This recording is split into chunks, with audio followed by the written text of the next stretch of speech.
स्वागत है आप सबका हमारे YouTube चैनल पढ़ाई विद रवि पे। तो इस हम profit and loss and discount के पार्ट 4 में पढ़ेंगे। जो भी हमारा सवाल पिछले लेक्चर में रह गया था उसके सवाल वो करेंगे और हम आगे अपनी श्रृंखला को बढ़ाएंगे। इसका ऑलरेडी हमारा क्लास हमारे ऐप पे ऑलरेडी हो चुका है, तो आप वहाँ से भी देख सकते हैं। और ये मैं रिकॉर्ड क्लास फिर से मैं YouTube पे डाल रहा हूँ। और आज हमारा शाम को इसका क्लास 5 पार्ट 5 भी आएगा प्रॉफिट लॉस डिस्काउंट का, तो उसको भी आप देख लीजिएगा। और जितने भी अभी तक क्लास हो चुके हैं प्रॉफिट लॉस डिस्काउंट का 3 क्लास, उसको भी देखना जरूरी है, अदरवाइज ये सब समझ में नहीं आएगा। तो चलिए हम लोग स्टार्ट करते हैं बिना समय को वेस्ट किए। हमारा आज का जो पहला सवाल होगा, आप सवाल को पढ़िए अच्छे से और उसके बाद समझिए। किसी वस्तु की अंकित कीमत 5000 है। जो मार्क प्राइस रखा है, दुकानदार ने मार्क जो प्राइस रखा है वो वस्तु का एमपी जिसको बोलते हैं अंकित मूल्य, वो 5000 रखा है। ठीक है, समझ रहे हैं बातों को। करा कि लेकिन कुछ त्योहार था उसके कारण कुछ छूट दिया गया। ठीक है, कुछ छूट दिया गया, ये नहीं बताया कितना छूट दिया गया, लेकिन कुछ छूट दिया गया था। ठीक है, और कुछ छूट दिया गया मतलब कि 5000 से कम में खरीदेगा। और जो आर्य राज है, इस अवसर का लाभ उठाते हुए आर्य राज ने उसको खरीदा।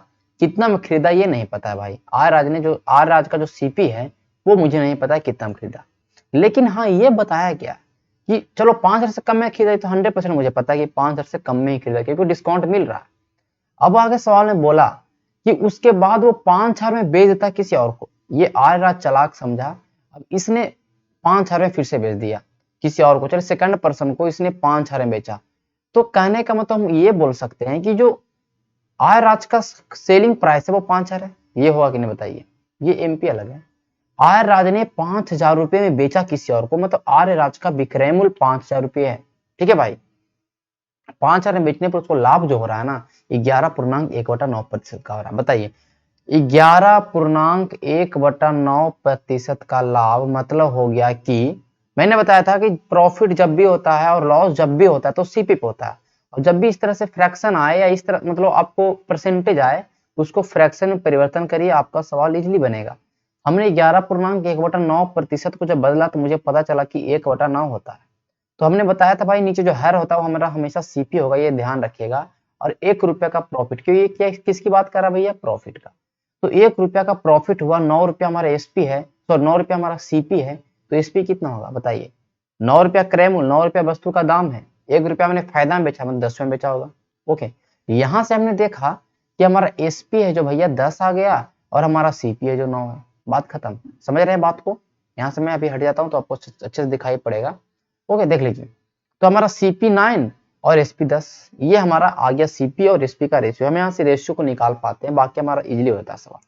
अब देखिए हमारे अकॉर्डिंग एसपी दिया गया भैया, मतलब किताब में आपका एसपी दे दिया ऑलरेडी 5000। किसके लिए एसपी है, किसको फायदा मिल रहा है, आर्य राज को। तो एसपी किसका, आर्य राज का। तो आर्य राज का सीपी निकाल सकते हैं। बताइए ये यहाँ पे 5000 है, यहाँ पे 10 है। कह सकते हैं कि किताब कह रहा है कि 5000 है एसपी आर्य राज का, हम बोलेंगे एसपी 10 है। ओके, निकालना है इसका सीपी तो 9 से गुना कर देंगे, इसका सीपी 9 से गुना कर देंगे। इस तरह से निकालते हैं आए हैं तो पता चलेगा मुझे कितना यहाँ पे सोल्व करने के बाद आएगा 4500। इसका सीपी हमारा आर्य राज ने कितना में खरीदा था भैया, 4500 में, बेचा कितना में, 5000 में। ठीक है, देखिए उसको 11.1/9% का लाभ हो रहा है। यहाँ तक नहीं समझ आया तो आप ऐसे भी कर सकते हैं कि यहाँ पे जो 10.10 है ये यूनिट होता है। पता है कि अनुपात क्या होता है, यूनिट होता है। जिनको नहीं पता कि अनुपात क्या होता है वो अनुपात का वीडियो देखिए, मुझे पता चल जाएगा कि अनुपात क्या है। ये 10 का वैल्यू 5000 के बराबर है, मतलब कहने का मतलब 50 गुना किया गया है, 500 गुना किया गया है। बताइए 500 गुना है ना, 10 का वैल्यू 5000 के बराबर है, कहने का 10 केला का दाम 5000 है तो 1 केला का दाम 500 होगा। 1 यूनिट का वैल्यू निकालना होता है तो 9 केला का दाम 45 हो जाएगा। यहाँ से भी निकालते डायरेक्टली 45 में निकल जाता। अब हमसे सवाल नहीं पूछ रहा है, बताइए कि कितना प्रतिशत छूट में लिया था भाई आर्यराज। छूट में ना, छूट की दाम कितना रखा था वस्तु का शुरुआत में, जो दुकानदार था 5000। आर्यराज ने कितना में खरीदा भैया, 500 में। कितना डिस्काउंट मिला, 500 का। बताइए डिस्काउंट किस पे मिलता है, डिस्काउंट मिलता है एमपी पे। तो जिसको ऊपर मिलता है उसके उस पे बेस, उसके बेस पे निकालेंगे ना हम प्रतिशत। मैंने बताया था जब भी परसेंटेज कैसे निकालते हैं, तो मैंने बताया था प्रॉफिट बटा क्रय मूल्य, प्रॉफिट बटा क्रय मूल्य इस तरह से होता है, लेकिन डिस्काउंट बटा एमपी होता है, डिस्काउंट बटा एमपी होता है। तो 500 का डिस्काउंट मिला 5000, इसके बेस पे निकालना पड़ेगा, आपको पता है ये चीज तो आपको पता होगा, मैंने बहुत बार बताया इंटू 100। तो कितना परसेंट आएगा भैया, 10%। ऐसे भी पता है कि 500 का 500 5000 का 10% ही होता है, आपको पता है, मैंने बताया था परसेंटेज निकालने का तरीका। सवाल का उत्तर 10%। अगले सवाल की ओर चलते हैं। अगला सवाल को आप समझिएगा। कह रहा है कि एक शॉपकीपर है जो 15% का डिस्काउंट देता है, जितने भी उसके पास खिलौने हैं सब पे 15% का डिस्काउंट देता है। ओके, और उन ग्राहकों को 4% छूट देता है जो नगद भुगतान करते हैं। इसका मतलब ये होगा भैया कि 15% डिस्काउंट तो देगा ही, सबको मिलेगा 15% डिस्काउंट, लेकिन वैसे स्पेशल ग्राहक जो पैसा तुरंत पे कर रहे हैं उनको 4% फिर से डिस्काउंट दिया जाए, एक्स्ट्रा डिस्काउंट। ऐसा नहीं है कि उसको 19% डिस्काउंट मिलेगा। 15 और 4 19% नहीं, अगर ऐसा लिखना होता तो बोल लेता कि उसे 4%, 15+4 19% डायरेक्टली बोलता कि उसको 19% का डिस्काउंट है, लेकिन ऐसा नहीं होता है, सक्सेसिव डिस्काउंट होता है। पता होगा, मैंने बताया है कि पहले 15% डिस्काउंट दिया, उसके बाद जो वस्तु का एसपी हुआ फिर उस पर 4% का डिस्काउंट मिला, उसको बोलते हैं सक्सेसिव डिस्काउंट। तो मुझे पता है कि 15% का डिस्काउंट स्टार्टिंग में मिल चुका है और फिर 4% का डिस्काउंट स्टार्टिंग में मिल चुका है। वस्तु का दाम कितना भैया? 200 का। हम तो बोल रहा है कि नगद राशि वाला वो कितना देना पड़ेगा, हम गए खरीदने, हम डायरेक्टली उसको पे कर रहे हैं तो हमको दोनों मिलेगा डिस्काउंट, फुल पेमेंट कर रहे हैं तो हमको पूरा मिलेगा। तो वस्तु हमने 200 का लिया, तो 200 पे हमें 15% डिस्काउंट तो ऑलरेडी दे दिया वो, तो मुझे पे करना, ये सब 15% सबको डिस्काउंट मिल रहा है। तो 200 का 15% होता है 30 रुपया, 200 गुने 15/100 करेगा 30 रुपया आएगा। इसका मतलब 70 रुपया हमको पे करना था अगर हम नॉर्मल ग्राहक रहते तो, लेकिन हम क्या किए, हम उसको पेमेंट दे रहे हैं, नगद दे रहे हैं, कैश दे रहे हैं, तो हमें 4% फिर से दिया इस पे डिस्काउंट। तो 170 का 4% डिस्काउंट फिर से दिया गया। 170 का अगर 4% डिस्काउंट निकालेगा भैया तो पता चलेगा कि 6 रुपया 80 पैसा। कैसे? तो 17 चौका कितना होगा? 680 होता है। 170 में 4 से गुना करने के बाद 680 आएगा, फिर 100 से भागा देने के बाद 6.80 आएगा ना, 4/100 तो करिएगा ना जी, 17 चौके 68, ठीक है। तो 6 रुपया 80 पैसे का डिस्काउंट ऑलरेडी फिर से मिल चुका मुझे। तो 170 का वस्तु था, 6 रुपया 80 पैसे का डिस्काउंट मिला, तो मुझे पता चला कि 163.2 रुपया में, 163.20 पैसा में हमने उस वस्तु को खरीदा, और हमारा सवाल में वही पूछ रहा है। बहुत इजी सवाल है। इसमें और क्या तरीके लग सकते हैं? तरीके लग सकते हैं कि इस 15% के और इस 4% के डिस्काउंट को एक डिस्काउंट बनाया जाए। मैंने बताया था कैसे बनता है, a+b+a×b/100, मैंने ये फॉर्मूला बताया था, लेकिन वो फॉर्मूला से क्या होगा, लॉन्ग चला जाएगा, फिर उसमें आपको दिक्कत होगा। कैसे करिएगा भाई 15% का डिस्काउंट?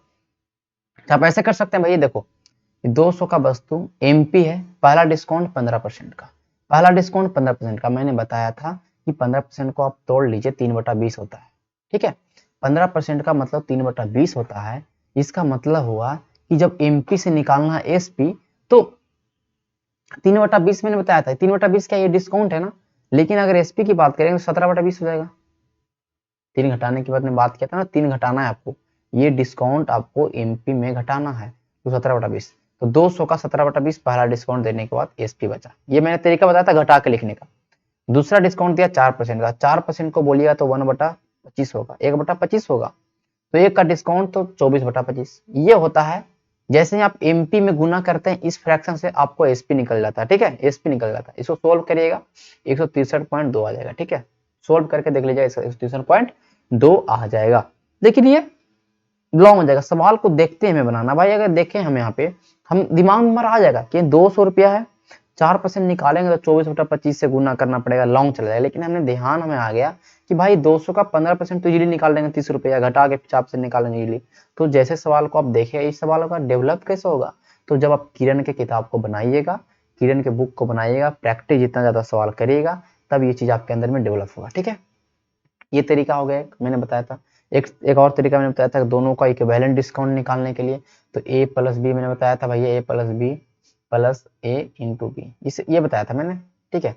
इसको भी करके आप निकाल सकते हैं, तो पता चला कि कितना डिस्काउंट मिल रहा है, जितना डिस्काउंट मिल रहा है उस पर आप इसको फाइंड आउट करिए, आंसर आ जाएगा, ठीक है। ये सब करिएगा बैठ के, ओके।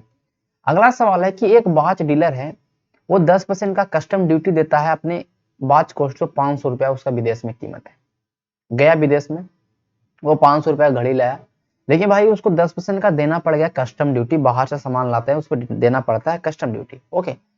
तो भाई ये 10% डिस्काउंट मतलब 10% इसको टैक्स अलग से देना पड़ा, 500 का सामान खरीदा, 10% टैक्स एक्स्ट्रा देना पड़ा, उस व्यक्ति को कहीं ना कहीं 550 रुपया कीमत पड़ गया उस व्यक्ति को, दुकानदार को 550 रुपया सीपी लग गया।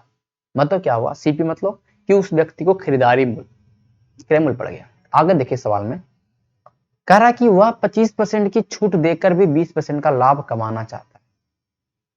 समझिए कि वो 25% का छूट देकर भी वो 20% का लाभ कमाना चाह रहा है, तो बताइए कि कितना रुपया ज्यादा इस वस्तु का दाम को रख दे। अंकित मूल्य ज्यादा रखेगा तब तो डिस्काउंट देने के बाद भी लाभ होगा ना। मैंने बताया था कि जब भी हमें लाभ कमाना है तो जो वस्तु का जो दाम लगा है, जो कॉस्ट प्राइस है, उसको बढ़ा के लिख दीजिए, फिर उस पर डिस्काउंट दीजिए ग्राहक को लुभाने के लिए, तब फिर भी फायदा कमाइए। अब आपके अकॉर्डिंग कितना करना वो समझना, ठीक है। तो मैंने बताया था भाई, जहां पर भी आप छूट देखो, जहां पर भी आप लाभ या हानि देखो, ये दो चीज जहां पे देखो, छूट प्रतिशत या लाभ या हानि प्रतिशत, वहां से आपके दिमाग में एक ही फॉर्मूला आना चाहिए कि आप एमपी और सीपी के रेशियो को निकाल सकते हैं इजिली। कैसे निकाल सकते हैं, एमपी को निकालना है तो 100 में से आप प्रॉफिट को जोड़ दीजिए, अगर लॉस है तो हटा दीजिए, फायदा है तो प्रॉफिट को जोड़ दीजिए, लॉस है तो प्रॉफिट को घटा दीजिए। और हमने बोला सीपी निकालना भैया, तो 100 में से डिस्काउंट को घटा दे। उल्टा होता है ना, सीपी के सामने एमपी, डिस्काउंट किस पे मिलता है, एमपी पे, लेकिन हम उल्टा लिखते हैं। यहां से हमारा अनुपात निकल जाएगा, ठीक है, यहां से हमारा अनुपात निकल जाएगा। देख लीजिए 100 प्लस 25, 125 रुपया हमारा, सॉरी 20% का लाभ हो रहा है ना, तो 120। ये आपको फॉर्मूला ध्यान में रखना है, बस कुछ नहीं याद ध्यान रखना है कि सीपी तो डिस्काउंट घटाएंगे, एमपी निकालना तो प्रॉफिट जोड़ देंगे या लॉस घटा देंगे, जो भी हमारा दिया रहेगा सवाल में। 25% का छूट दे रहा है 75, कर लीजिए। हमारा हो गया 8 को 15 से और 5 को 15 से, ठीक है, 8:5, ये देख लीजिएगा, 15 20 से और 15 5 75, तो 8:5 हमारा आ गया भैया एमपी का रेशियो और सीपी का रेशियो। बताइए, बन गया सवाल। आपके अकॉर्डिंग सीपी कितना है, 550, सॉरी ये मतलब किताब के अकॉर्डिंग है 550, जो कि आपको क्वेश्चन के अकॉर्डिंग 550 दिया गया है, लेकिन आपने कितना लाया, 5, तो 5 यूनिट का वैल्यू 550, 5 केला का दाम 550, निकालना होगा आपको एक केला का दाम। क्यों निकालना होगा, क्योंकि पूछा है, आगे पूछा है कि बताइए कितना अंकित मूल्य रखे, और हमारा अंकित मूल्य कितना भाई 8 है, तो एक का हो जाएगा 110 रुपया, तो 8 का हो जाएगा 880 रुपया। देखिए सवाल को इजिली बना सकते हैं, कोई भी ज्यादा परेशान नहीं होना इस तरह के सवालों में। और भी देखिए क्या कर सकते भाई, कि आप चलिए मान लेते कि 100 रुपया हम रखते हैं सीपी को, ओके, तो हम बेचना कितना में होता, कर आप 20% का छूट देते हुए ही हमें 20% का लाभ होना चाहिए। हमने अगर सीपी को 100 रुपया रखा तो हमें 120 रुपया निकलना चाहिए था। मतलब ये हुआ कि हमने अगर सीपी को 100 माना है तो हमें 20 रुपया का लाभ होना चाहिए, 120 रुपया। लेकिन जो ये हम बेच रहे हैं ना, यहाँ पर भी हमने डिस्काउंट दे दिया ऑलरेडी, कितना का, 25% का। तो हम कह सकते हैं कि ये जो डिस्काउंट, एक जो 120 रुपया है, कहीं ना कहीं 75 का वैल्यू है या नहीं है, बताइए। 25% का डिस्काउंट मतलब क्या होता है, 75, तो 75 का डिस्काउंट के बराबर है, तो हम निकाल लेंगे यहाँ से 100 गुना करेंगे तो हमें हमारा क्या निकल जाएगा, एमपी। हम निकाल लेते हैं भाई, 3 25 है, 4 25 है, 160 रुपया हमारा आ गया क्या, एमपी। देख लीजिए हमारा एमपी 60 रुपया आ गया, सीपी 100 रुपया, एसपी 120 रुपया। इसका अगर अनुपात बदलेंगे तो हमारा वही आ जाएगा, 5 विषय है, 6 विषय है और 8 विषय है। 5 से 8 देखिए आ गया, सीपी और एमपी का रेशियो 5 और 8 फिर से हमारा आ गया। तो कोई भी तरीका अपना लीजिए, चाहे 100 पे आप सीपी मान लीजिए, जो सवाल में बोलता आप वैसे करते जाइए, सवाल कभी गलत नहीं होने वाला है, ठीक है, इतना चीज आप कंफर्म रखिएगा, यहाँ तक कोई दिक्कत नहीं होगा। हम अगले सवाल की ओर चलते हैं, ठीक है। चलिए सवाल देख लीजिए, कह रहा है कोई दुकानदार अपनी विज्ञप्ति कीमत पर 20% की छूट देता है, ओके। कह रहा है कि देखो यार, वो दुकानदार है जो इसने जो भी प्राइस लिखा हुआ था उस पर 20% का छूट देता है, फिर भी भाई 25% का लाभ कमाता है, ओके। और वह विज्ञप्ति कीमत बताइए जिसपे 6,000 का लाभ होता है। देखिए यहाँ पे 25% का लाभ हो रहा है, यहाँ पे 6,000 का लाभ हो रहा है, दोनों तो चीजें बराबर है। यहाँ पे परसेंट में लाभ बताया, यहाँ पे पैसा में लाभ बताया। आप क्या कर सकते हैं बताइए, ये कर सकते हैं कि 25% का लाभ है जो 6,000 रुपए के बराबर है।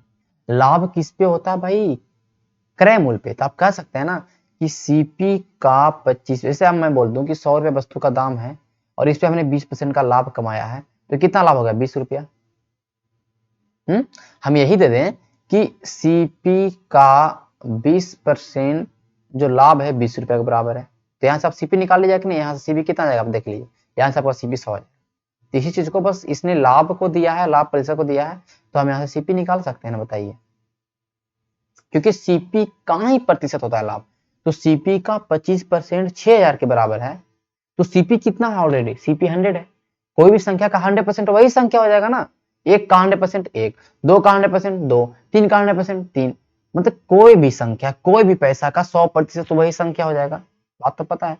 तो सीपी का 100% निकालने के लिए 25% 6000, तो 100% 4 से गुना कर देंगे 24,000।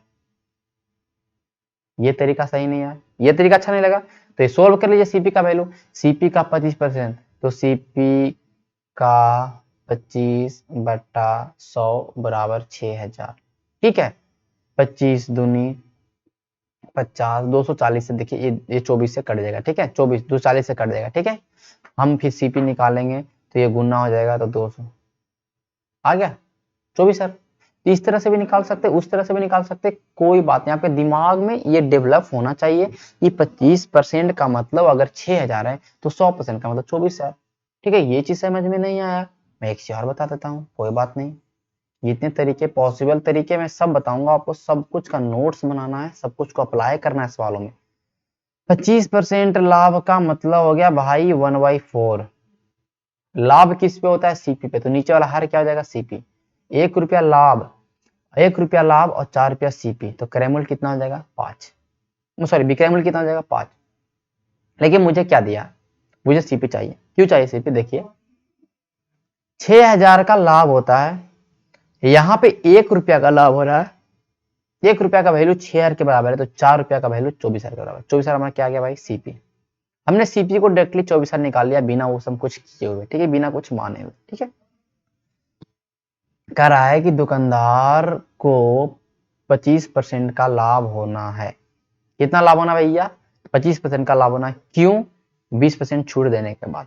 तो जब हम सीपी निकालने, एक चीज में तुलना करने वाला मिल गया, यहां से हम सीपी क्यों निकालने हैं, क्योंकि मुझे एमपी चाहिए, मुझे चाहिए एमपी, और हमें एमपी और सीपी का रेशियो ऑलरेडी दे दिया है किताब में, क्योंकि यहाँ पे छूट दे दिया, यहाँ पे लाभ दे दिया। तो एमपी और सीपी का रेशियो हमारे लिए निकालना चुटकी का मतलब, कहने का मतलब खेल है। ठीक है, और हमारा यहाँ पे सीपी दे चुका है ऑलरेडी, इसलिए हमने सीपी को निकालना पड़ा, क्योंकि तुलना करना पड़ेगा अनुपात से कांस्टेंट का। ठीक है, तो 20% का छूट दिया है, तो हमारा 80 रुपया हो जाएगा एमपी, सॉरी सीपी। 25% का लाभ दिया तो 125 रुपया हो जाएगा एमपी का रेशियो। ये आपको पता है, मैंने जोड़ा 100 में और मैंने घटाया। ठीक है, यहां से निकाल लीजिए, 16 25 80, 25 25 125, अब नहीं कटेगा। ठीक है, 25 रुपया हमारा एमपी भैया और 16 रुपया हमारा सीपी। आपका सीपी कितना है, 24,000। इस 16 का वैल्यू 24,000 के बराबर है, तो एक का वैल्यू निकाल सकते हैं, एक का वैल्यू आप निकाल सकते हैं, निकल जाएगा। नहीं निकाल सकते हैं तो आप ऐसे कर दीजिए, किताब कह रहा है कि 24,000 सीपी है, हम कहेंगे भाई 16 रुपया सीपी है, निकालना है अंकित मूल्य, तो 25 रुपया अंकित मूल्य है। सोल्व कर लीजिएगा, आपका आ जाएगा 37,500 रुपया इस सवाल का उत्तर। समझ गए कैसे हमने किया, हमने सीपी क्यों निकाला, कि मुझे पता है कि सीपी एमपी का रेशियो निकाल लेंगे और हमें एक तुलना करने वाला मिल जाए तो हमें आंसर आ जाएगा। ठीक है, तो सवालों को इस तरह से टैकल करना सीखिए, सवालों को समझिए, पहले सवाल का कंसेप्ट को समझिए, इस सवाल को देखते ही पता चल जाना चाहिए कि इसमें यही तरीका अपनाएंगे, तभी समय बचेगा एग्जाम में और सवाल को आप ज्यादा से ज्यादा कर पाइएगा। ठीक है, अगले सवाल की ओर। कह रहा है कि एक बुक सेलर है, वो 10% का डिस्काउंट देता है अपने प्रिंटेड प्राइस पे और 30% का कमीशन लेता है अलग से पब्लिशर के। भाई वो 10% का डिस्काउंट दे रहा है, मतलब अगर 100 रुपया उसने दाम रखा है वस्तु का, मतलब कहने का वस्तु का दाम लिख के रखा है, तो उस पर 10% का डिस्काउंट दिया, तो 100 का 10% 10 होता है, तो 100 में 10 रुपया कम गया, मतलब 90 रुपया वस्तु का दाम। इधर मतलब ये क्या हो, एसपी हो गया, बेच रहा है 90 रुपये में। ठीक है, कोई भी आदमी को, ये चीज सही है, लेकिन उसने 30% का कमीशन लिया। यही 100 वाला सामान वो पब्लिशर से, जहां किताब छपता है, वहां से इसने भाई यही सामान 30% कमीशन पे, मतलब यहां से भाई 70 रुपया में ही ले लिया। 100 का 30% कमीशन मतलब 30 रुपया अलग से छोड़ दिए, 70 रुपया। 100 का 30% तक 30 परसेंट में डायरेक्टली नहीं घटा रहा हूँ, 100 का 30% निकाला 30, तब मैंने 30 घटाया, ठीक है। ये ध्यान, गलती मत करिएगा कि 200 का 30% 200 में 30 घटाइए, गलती हो जाएगा तो फिर मिस्टेक हो जाएगा आपका बहुत ज्यादा। ये इसको 70 रुपया पड़ा था किताब का दाम, इसने बेचा है 90 रुपया में, कितना रुपया फायदा कमाया, 20 रुपया। ये सीपी हमारा हो गया 70 रुपया, 20 रुपया फायदा कमाया कितना में, 70 पे। फायदा किस पे होता है, हानि किस पे होता है, एसपी पे, सॉरी सीपी पे, इंटू 100। 100 क्यों करते हैं, लाभ बटा क्रय मूल्य गुने 100, लाभ बटा क्रय मूल्य गुने 100 ये होता है लाभ प्रतिशत, प्रॉफिट परसेंट। ऐसे मुझे पता है कि प्रतिशत निकालने के लिए जिसमें तुलना करना है तो 100 करना पड़ता है, मुझे पता है। काटेंगे 2/7 गुने 100, 2/7 गुने 100 को तोड़िएगा तो आपका सवाल में उत्तर यही आएगा 28.4/7%, ठीक है। लेकिन मुझे एक बात बताइए, हम पढ़े थे भाई प्रतिशत में कि 1/7 का मतलब होता है 14.2/7। अच्छा, ये 1/7 का मतलब क्या हुआ, 1/7 को अपने फ्रैक्शन में लिख दिया, मतलब ये फ्रैक्शन है, इसको प्रतिशत में आपने लिख दिया 14.2/7। क्यों लिख दिया, क्योंकि पता है कि फ्रैक्शन प्रतिशत चेंज करने के लिए 100 से गुना करना पड़ेगा, और 100/7 का मतलब यही होता है। फ्रैक्शन अगर आपको याद है तो प्रतिशत निकाल रहे हैं, प्रतिशत याद है तो फ्रैक्शन निकाल रहे हैं, ये चीज आपको पता होना चाहिए कि 11.1/9 प्रतिशत को आपने लिख दिया 1/9। 1/9 कहीं दिख जाए, अगर प्रतिशत में लिखना है तो उसे लिख सकते हैं 11.1/9, ये मैंने बताया। तो भाई ये तो 2/7 है ना, 1/7 का दुगुना किया गया है ना 2/7, तो हमें क्यों गुना करके निकालना है भाई, फिर भागा देके पूर्णांक निकालना है। हमारे दिमाग में स्ट्राइक होना चाहिए कि 1/7 का मतलब होता है 14.2/7, तो हमें 2/7 का मतलब दुगुना हो जाएगा 28.4/7, इसको 2 से गुना कर लीजिए, देखिए 28 दूनी 4/7। ये चीजें आपको समय बचाएगी, 2/7 देखते हैं आप टिक कर दीजिएगा ये चीज, तो आपका सेकंड बच गया, यहाँ पे 10 सेकंड बच जाएगा, ठीक है। आगे चलते हैं, ये सब सवाल विदाउट पेन बनाने वाला सवाल है भाई, आपके दिमाग में होना चाहिए कि 100 रुपया वस्तु का दाम, 100 रुपया हमने एमपी रखा है, 90 रुपया मैंने बेचा, 70 रुपया मैंने पड़ा, तो 20 का फायदा 70 में 2/7 आंसर में आ जाना चाहिए 28.4/7। ये सवाल 10 से 20 सेकंड का भी नहीं है। अगले सवाल की ओर हम प्रस्थान करते हैं। अगला सवाल हमारा क्या है, सवाल को सीखिए भाई, क्या है, बोला है कि कोई वस्तु अंकित मूल्य पर 5% की कटौती करता है और क्रय मूल्य से 12% अधिक अंकित करता है, ठीक है। ये सवाल को सीखिए, बहुत इजी सवाल है। क्रय मूल्य से 12% अधिक अंकित होता है और वस्तु को 532 में बेचा गया है, ठीक है। देख लीजिए, अंकित मूल्य, अगर हम सीपी को 100 रुपया रखते हैं तो हमारा एमपी यहाँ पे किताब के क्वेश्चन के अनुसार 112 होना चाहिए, नहीं बताइए। यदि अंकित मूल्य जो है क्रय मूल्य से 12% अधिक, तो क्रय मूल्य हमने 100 रखा, तो 100 का 12% 12, उससे अधिक 12 करना है, तो एमपी हमारा 112, खत्म। अब देख लीजिए, वह 5% का कटौती करता है, कह रहा है कि एमपी पर वो 5% का यहां से डिस्काउंट दे रहा है बच्चा, और ये डिस्काउंट देने के बाद जो हमारा सीपी पड़ रहा है, मतलब देखिए डिस्काउंट देता है हमारा किस पे, अंकित मूल्य पे, तो जितना का डिस्काउंट देगा उतना हम अगर माइनस कर देंगे तो हमारा कितना वो विक्रय मूल्य हो जाएगा ना उस सामान का, तो कितना हमारा एसपी आ गया 112 में 5% पहले निकाल लीजिए, तो 112 का 5% कितना आ जाएगा भाई 660, यही आएगा ना, 112 का 5% डिस्काउंट तो 6.7, 6.6 रुपया ये आएगा, ठीक है। हाँ 6.6 आएगा, मैं थोड़ा सा इसको कर लेता हूँ, 6.6 नहीं आएगा भाई 5.6 आएगा, ठीक है 5.6, 5 रुपया 60 पैसा, 112 का हमने निकाला, 112 का 5% निकाला, तो 5 रुपया 60%, 6% डिस्काउंट मिल गया, मतलब 5 60 पैसा डिस्काउंट मिल गया, तो हमने उस वस्तु को कितना में बेचा बताइए, 106 रुपया 40 पैसा में, ये हुआ ना। लेकिन किताब में आगे बोला है कि इस वस्तु को 532 में बेचा गया, हम बोलेंगे 106.4 में बेचा गया, किताब कह रहा है कि 532 में बेचा गया, हम बोलेंगे 106.4 में बेचा गया, मुझे निकालना वस्तु का क्रय मूल्य, हमने वस्तु का क्रय मूल्य को 100 माना है। देख लीजिए, ये हटाने के बाद यहाँ दशमलव चला जाएगा, एक शून्य चला जाएगा, 532 को 2 से काट सकते हैं और 2 को 500 से काट सकते हैं, इस सवाल का उत्तर आ जाएगा 500।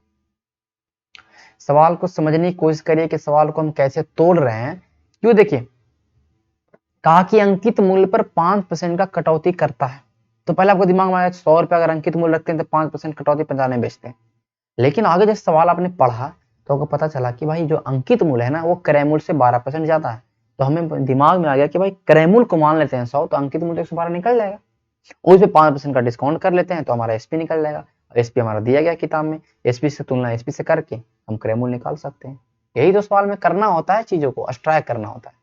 अगले सवाल की ओर चलेंगे हम, देख लीजिए। कह रहा है कि एक जो व्यापारी है भाई वो दाम बढ़ा देता है 40%। जितना पैसा लगा, जितना वस्तु के बनाने में खर्चा हुआ, उस पे 40% का बढ़ा के लिख दिया एमपी।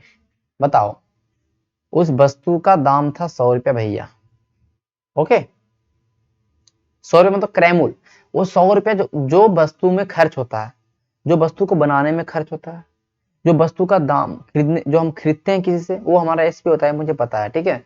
हम सॉरी सीपी होता है, मुझे पता है कि विक्रय क्रय मूल्य होता है, हिंदी में लिख देता हूँ क्रय मूल्य।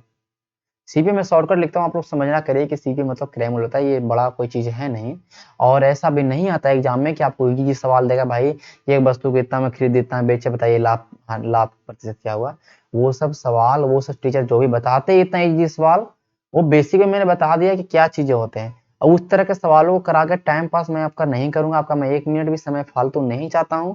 क्योंकि आप अभी तैयारी के चीजें में तैयारी आप कर रहे हैं, तो आपको चीजें ऐसा मिले जो आपके एग्जाम में वो चीजें आए।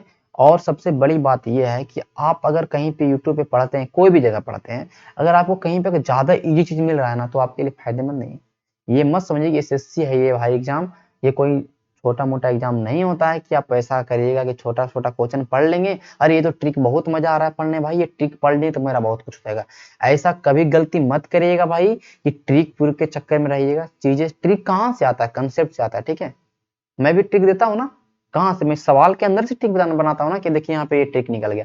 कोई ट्रिक गलत ऐसा नहीं होता है। तो कभी गलती से मैं सोचेगा कि हम एक ट्रिक देख लेंगे और ऐसा सब वीडियो देख लेंगे हल्का हल्का, अरे ये तो टीचर बहुत मजा आ रहा है, इसका व्यू बहुत जबरदस्त जा रहा है। व्यू पे भी कहीं मत जाइए कोई टीचर के कि इसका व्यू ज्यादा है तो हम यहाँ से पढ़ लें, सब्सक्राइबर ज्यादा तो यहाँ से पढ़ लें।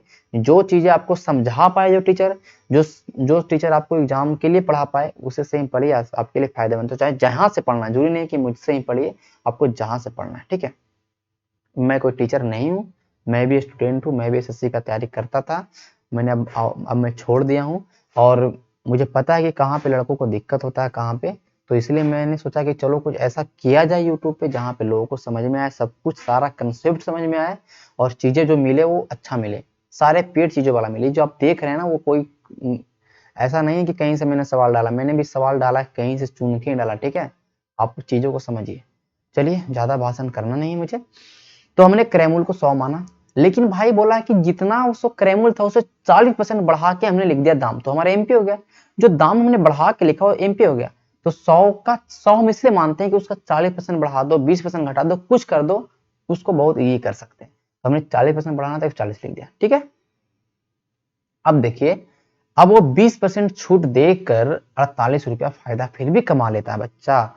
वो 140 छूट किससे मिलता है एमपी पे, तो 140 पे जैसे ही 20% डिस्काउंट दिया, मतलब उसने 28 रुपए का डिस्काउंट दिया, और उसने बेचा कितना में, 112 में। 140 का 20% डिस्काउंट मतलब क्या हुआ, 28 पर डिस्काउंट, 140 में 28 घटाएंगे तो 112 रुपया विक्रय मूल्य, ठीक है। और ऐसे भी पता है कि आपको 20% डिस्काउंट का मतलब 80% एसपी, तो 140 का 80 से गुना भी करते तो 112 ही आता, ठीक है। ये सब आपका डेवलप हो जाएगा। अब देखिए कितना रुपया का फायदा कमा रहा है भैया, 100 रुपया लगा था, 112 रुपये में बेच रहा है, तो 12 रुपया का डिस्काउंट मिल रहा है। किताब का 48 का डिस्काउंट मिल रहा है, ये तो नाइंसाफी है। तो कहीं ना कहीं ये हमारा क्या, ये हमारा ये सब क्या होता है, हमारा ये सब यूनिट होते हैं, यूनिट। ये हमारा क्या होता है, कॉन्स्टेंट वैल्यू, एकदम ओरिजिनल वैल्यू। तो 12 यूनिट का मतलब 48, तो 1 यूनिट का मतलब 4 रुपया। सवाल में बोल रहा है कि बताइए कितना उत्पादन लागत, उत्पादन लागत मतलब करने का मतलब क्रैमूल बताइए। हमारा क्रैमूल है 100 यूनिट भैया, तो 100 का वैल्यू कितना हो जाएगा, 400। ऐसे कर सकते हैं, किताब का 48, हम कहेंगे भाई 12, निकालना है क्रैमूल 100, यहां से भी आ जाएगा 400। चीजों को समझिए, सब कुछ समझ में आएगा। मेरे साथ बने रहिए, आपका मैथ इंग्लिश मैं हैवी करवा दूंगा, ठीक है। जीएस का तो भाई छोड़ो, जीएस तो मैं कोई भी लेवल तक पढ़ा सकता हूँ आपको। आगे मैं सवाल में चलता हूँ, ठीक है। सवाल नंबर कोई भी हो, चलिए आगे देखता हूँ। कह रहा है किसी व्यक्ति की किसी वस्तु का अंकित कीमत उसके क्रय मूल्य से 30% अधिक है। बहुत इजी सवाल है। क्रय मूल्य से 30% हमने अंकित किया है, हमने सीपी को अगर 100 माना है तो हमें एमपी 130 रखना पड़ेगा क्योंकि 30% ज्यादा लिखा है। फिर इस पर डिस्काउंट दिया हमने 10% का, तो अगर 130 पे 10% का डिस्काउंट दिया 13 रुपए का, तो हमें कहीं ना कहीं 17 में बेचना पड़ेगा। बोला बताइए कितना फायदा हुआ, 17 रुपए का फायदा कमा रहा है। फायदा हो रहा है कितना पे भाई, 100 पे इंटू 100। आपको पता है कि अगर आपने सीपी को 100 माना है और अगर एसपी अगर आपको 117 आया तो 17% का डिस्सी फायदा हो रहा है। सीपी अगर आपने 100 माना है और अगर एसपी आपका 80 आया तो 20% का लाभ हानि ऐसी हो जाएगा। आपने अगर सीपी को 100 माना है, 100 मानने के बाद भाई इजी होता है सब कुछ। अगर आपने सीपी को 100 माना है और आपका अगर 150 पे हम सामान बेचे तो आप 50% फायदा में बेचे। ठीक है, सब ऐसा चीज है, मैंने बताया था क्यों होता है, क्योंकि आपको सीपी नीचे रखना पड़ेगा, फिर 100 100 काटना पड़ेगा, 17% का डिस्काउंट। ठीक है, ओके, यहां तक कोई दिक्कत नहीं होगा, आगे चलते हैं। आगे सवाल को समझिए, सवाल बहुत इजी है, कुछ नहीं सवाल में कह रहा है कि राम एक वस्तु को 20% छूट पर बेचता है। चलिए बहुत अच्छा बात है, 20% छूट पे बेचता है और वह इस पर 25% लाभ कमाता है। बहुत अच्छा बात है भाई, अंकित मूल्य पर बेचता है तो लाभ कितना होगा। देखिए भाई, मैंने बोला था जहां पर भी डिस्काउंट और छूट दिख जाए, जहां पर भी आपको लाभ या हानि दिख जाए प्रतिशत में, तो आप यहां से एक चीज आपको पता होगा कि आप एमपी और सीपी का रेशियो को आंख बंद करके निकाल सकते हैं। कैसे? अगर आपको सीपी निकालना है तो आप डिस्काउंट वो माइनस कर दीजिए, 20% का डिस्काउंट 80। आपको अगर एमपी निकालना है तो लाभ को जोड़ दीजिए 125, हानि रहे तो हानि घटा दीजिए 100 में। यहां हमने किया 16 25 80 25 25 185 25। ठीक है, तो 25 रेशियो 16 हमारा आ गया एमपी और सीपी का रेशियो। सवाल में ये बोला गया भाई कि अगर हम वस्तु को अंकित मूल्य पर ही बेचते, जितना का वस्तु था हम उतना में ही बेचते जितना हमने लिखा था दाम। ठीक है, जितना हमने दाम को लिख दिया था उतना ही बेचते। जितना का वस्तु मतलब अंकित मूल्य बेचता बोल रहा है। अंकित मूल्य कितना है? 25 रुपया। अगर वस्तु को हमने 25 रुपया में ही बेचा होता, यहाँ पे हमें एमपी सीपी का रेशियो आएगा, हमें एसपी नहीं पता एसपी कितना में स्टार्टिंग बेचा था, लेकिन अब बोल रहा है कि जो अब हम करने वाले हैं ना, हम एमपी जितना रखे तो उतना ही बेच देंगे। तो अब 25 रुपया में ही बेचेंगे तो कितना रुपया का फायदा होगा भाई? वस्तु का दाम तो 16 रुपए है ना, 16 रुपए में खरीदे थे ना, मतलब कहने का मतलब वस्तु को हमने 16 रुपया ही हमें खर्चा हुआ था वस्तु को बनाने में, जो भी चीज हो, लेकिन वस्तु का जो हमारा सीपी है वो 16 रुपया है और बेच कितना में रहे भाई? 25 रुपया में। पहले कितना बेचा मुझे नहीं पता, हमें 9 रुपए का फायदा हो रहा है, कहाँ पे? 16 पे। भाई 9 का फायदा कहां पे होगा? 16 पे होगा ना, इंटू 100 कर देंगे। ठीक है, सवाल इजीली बन जाएगा। अब देखिए 9/16 इंटू 100 हमने किया, हम इसको सोल्व करेगा 56.25 आएगा। लेकिन देखिए आपके दिमाग में अगर परसेंटेज सही से घुसा है ना, परसेंटेज आपने अगर अच्छा से पढ़ा है, आपको पता है 1/16 का वैल्यू कितना होता है? 6.25। 1/16 का वैल्यू 6/25 होता है। यहाँ बटा 9/16 का प्रतिशत निकालना ना, इंटू 100 मतलब क्या प्रतिशत निकालना, तो 9 गुना करना है। हमें पता रहेगा कि भाई 1/16 का वैल्यू 6.25, इसको 9 गुना करेंगे तो कहीं ना कहीं 54 से प्लस कर जाएगा, 56 हो जाएगा। इस सवाल में उत्तर डायरेक्टली कर सकते हैं, नो सोल्व नहीं करना। कर रहे हैं गुना करिए करिए, 54 हो जाएगा और इधर 25 नमा 225 तो 56.25। देखिए ये 900, अब इसको काटते हैं, 4 चौके 16 25 चौके 100 25 नमा 225 225 बटा 4 करते हैं, फिर भाग करते हैं। ये सब करने की जरूरत है ही नहीं, अगर आपने परसेंटेज को सही से पढ़ा, आपको प्रॉफिट एंड लॉस कुछ भी नहीं है और CISI कुछ भी नहीं है, और ये चीज परसेंटेज पढ़ना पड़ेगा। आपका वीडियो पढ़ा है, आप वहां देखिए जाके। ठीक है, चलिए अगला सवाल की ओर हम देखिए, ये देखते हैं। कह रहा भाई नवीन जो है ना 12% का फायदा कमाता है। 12% मतलब कह रहा है कि सेलिंग नोटबुक 18% का डिस्काउंट। देखिए ये बात है, फिर से डिस्काउंट दिया, फिर से लाभ दिया, और हमें वही पूछ रहा है भाई सीपी एमपी का। तो सीपी और एमपी का रेशियो के लिए हम आंख बंद करिए, अगर सीपी निकालना है तो डिस्काउंट को घटा दीजिए। डिस्काउंट 18% का तो भाई 82। एमपी निकालना है तो लाभ हानि को जोड़ दे, लाभ को जोड़ दीजिए, हानि घटा दे, लेकिन लाभ दिया है तो लाभ को जोड़ 112। 41 दूनी 82 और 56 दूनी 112। अब नहीं कटेगा, 41 और 56 क्रयमूल का रेशियो और अंकित का, क्रयमूल को पहले हमने रखा, अंकित मूल को बाद में रखा। 41 और 56। ठीक है, उल्टा मत कर दिया, 56 और 41 गलत हो जाएगा इस सवाल में। ये सब भी ध्यान रखने, जिसको आगे पूछता है उसको आगे रखते हैं। इस सवाल को देखते ही बनाना था, इसको सवाल को ये सब नहीं करना था। और ये सब सवाल एग्जाम में सब पूछे जा चुके हैं, ऐसा नहीं है ये सब सवाल एग्जाम में नहीं पूछे, सारे सवाल एग्जाम में पूछे जा चुके हैं। मैंने यहाँ पे जो भी सवाल रखे, आगे मैं करता हूँ। चलिए सवाल को सीखिए। कह रहा भैया कि देखो, एक सेल में साड़ी के कीमत पर 1/4 छूट प्रदान कर दिया जाता है, और जिससे कारण 15% की हानि होती है। ठीक है भाई, अगर उसने व्यक्ति ने 100 रुपया साड़ी का खर्च हुआ, 100 रुपया खरीदने में, या बोल सकते हैं कि 100 रुपया अगर उस व्यक्ति का साड़ी का क्रय मूल्य 100 रुपया है, इसको बेच रहा है 15% हानि में, तो कहने का मतलब 85 में बेच रहा है। ये तो मुझे पता है। ठीक है, ये मुझे इससे कोई मतलब ही नहीं कि अंकित मूल्य पर 1/4 का छूट प्रदान किया गया। क्यों नहीं? कि हमने सवाल जैसे ही आगे पढ़ा ना, आगे मुझे पता चल गया भाई क्रय मूल्य और विक्रय मूल्य का तो अनुपात ही पूछ रहा है, अनुपात ही पूछ रहा है, और कुछ तो पूछ नहीं रहा। तो क्रय मूल्य और विक्रय मूल्य का अनुपात तो यही है ना भाई, 20/50, 100, 70/85। जो सवाल में पूछता उतना ही करो, ज्यादा दिमाग लगाने की जरूरत है नहीं, यहाँ सवाल सब कुछ बन जाएगा। चलिए, आज तक के सवाल को मैं यही रखता हूँ, और आज हम शाम को मिल रहे हैं, और शाम को मिलने वाले हैं, और उसमें हम प्रॉफिट एंड लॉस के पार्ट 5 में चर्चा करेंगे, और आगे के सवालों में करेंगे। एटलीस्ट हम 200 सवालों को करेंगे प्रॉफिट एंड लॉस में, जितना लॉन्ग जाए कोई दिक्कत नहीं है। लेकिन एग्जाम में भाई नंबर आपको लाने हैं, आपको खुद से मेहनत करना है। ठीक है, तो अगर मान लेते हैं इस बार का सीएचएसएल, जो भी फ्रेशर लड़के हैं, अगर इस बार का सीएचएसएल में मान लेते हैं कि पूरा मेरा सिलेबस कंप्लीट नहीं हो पाया, लेकिन अगला बार का सीएचएसएल तो नहीं छूटने वाला है ना। ऐसा तो होना नहीं चाहिए कि अगला बार छूटेगा। अगला बार तो आपको पढ़ना है, मतलब इंग्लिश में फुल में फुल, मैथ में फुल लाना है।